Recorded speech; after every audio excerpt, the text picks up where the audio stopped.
O ano de 1950 ficou marcado como o ano da excursão atleticana à Europa, no qual passou por Alemanha, Bélgica, Áustria, Luxemburgo e Bélgica. Nos 10 jogos disputados na Europa, venceu 6, empatou 2 e perdeu 2 vezes. O Galo voltou ao Brasil como campeão do gelo. Em meados de 1950, o Clube Atlético Mineiro foi convidado para participar de uma excursão europeia, representando o futebol brasileiro no velho continente. Pela primeira vez uma equipe brasileira viajaria até a Europa, enfrentando adversários difíceis e principalmente o terrível frio, que se tornou o maior adversário do Galo. Após a Copa do Mundo de 1950, aonde o Brasil foi derrotado na final contra o Uruguai, a Federação Alemã de Futebol veio até o país para convidar um clube para uma viagem à Alemanha, para disputar uma série de amistosos contra as principais equipes do país. As equipes de São Paulo e do Rio de Janeiro, com trauma do maracanazo, recusaram o convite, abrindo então a oportunidade do convite para o Clube Atlético Mineiro, que tinha grandes jogadores, como Cafunga, Barbatana, Nivil Gabri, Vaguinho e Lucas Miranda. Os jogadores do Clube Atlético Mineiro apresentaram-se no estádio de Lourdes, hoje sede social do clube, todos devidamente aprontados. Com um uniforme preparado para o inverno que os esperava, compunham-se de calça cor cinza, paletó jaquetão azul, camisa branca e gravata azul. Todos de muito bom humor e cheios de expectativas, foram levados para o aeroporto da Pampulha. Após escala no Rio de Janeiro, o time alvinegro embarcou para a Europa. A delegação atleticana chegou a Frankfurt em 27 de outubro, onde foi recebida a mídia esportiva alemã com entusiasmo, uma vez que um time brasileiro iria se apresentar naquele país. O Atlético seguiu para Munique, aonde faria sua primeira partida em solo europeu, enfrentou o TSV 1860 München e venceu pelo placar de 4-3 diante de 35 mil espectadores no Grünwalder Stadion.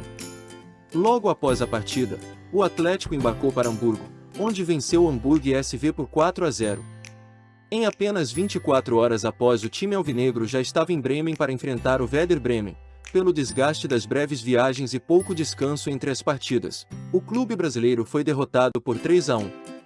Conseguindo uma semana de folga, o Galo viajou para Gelsenkirchen para enfrentar e vencer o Schalke 04 por 3-1.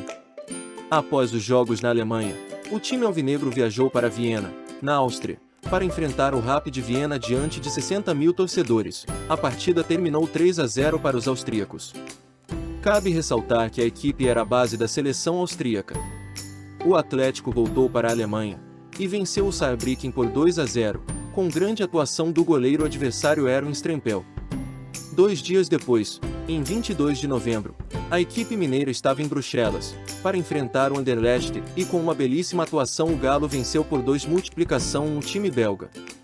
No jogo seguinte, contra o Eintracht Braunschweig na cidade de Frankfurt, o empate por 3-3 foi uma decepção.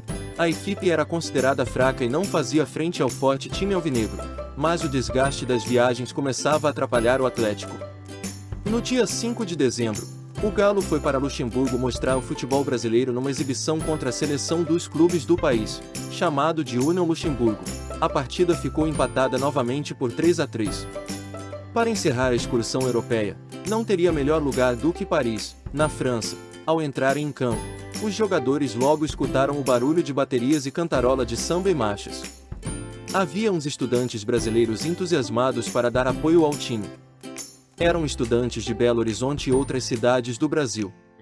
A vitória do Clube Mineiro sobre o Stade Français, atual Paris Saint-Germain, por 2-1, com gols marcados por Lucas e Nivil.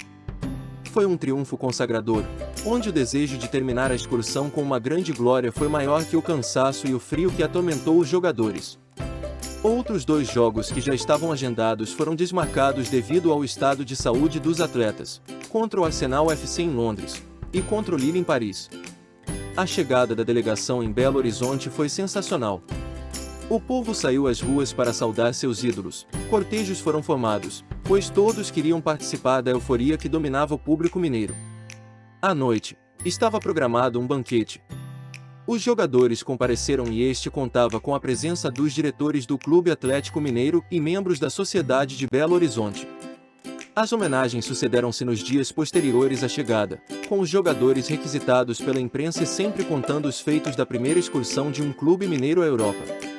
A belíssima participação do futebol mineiro na Europa, representando o futebol brasileiro, levaram o Atlético a receber o saudoso título de campeão do gelo, devido a enfrentar as equipes em condições nunca antes enfrentadas por uma equipe brasileira.